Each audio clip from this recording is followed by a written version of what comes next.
We talk about this unique set of challenges that global policymakers find themselves confronting. Yeah, so one of the big stories, one of the big economic stories from the pandemic, Heidi, was this extraordinary boom in merchandise trade. We know what was happening. Consumers around the world were buying the kind of goods and kit that they need to work from home and study from home and as their lifestyles adapted.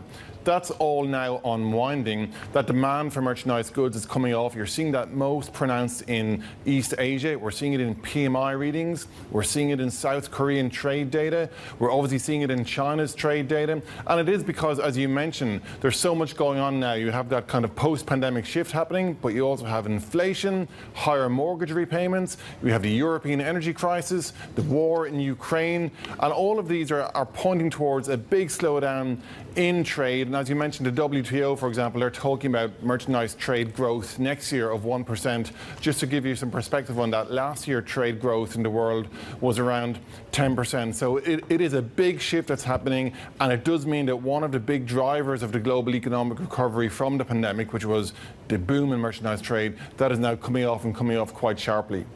So what is that going to mean for global trade relationships? We spoke earlier to Mary Ning. She's Canada's trade minister, and they're pushing hard to get the CPTPP off the ground. They are doing all kinds of trade agreements in Asia broadly.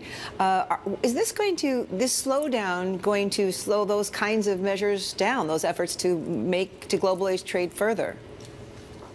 Well, look, at the very least, what's happening in the world of merchandise trade is there's a lot of conversation around reshoring, onshoring, friendshoring and the like, Kathleen, and that's all part of the political backdrop too. Companies are looking at ways to cut costs and to bring production home in a way that it's cheaper for them to service customers where customers are actually buying.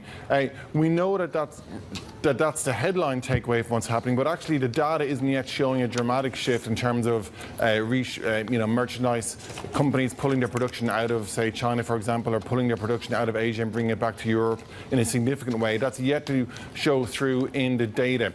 I don't think anyone expects multilateral trade agreements to turn around the global trade story either, because that's all about declining demand, and of course that's got nothing to do whether or not a trade agreement is in place. There are some bright spots, though, it should be said. Services trade is expected to be a growth area going forward because people are travelling again for tourism and education. That's especially the case in Southeast Asia, for example. So when we talk about the big decline in trade, it is happening due to the slowdown in demand for merchandise goods.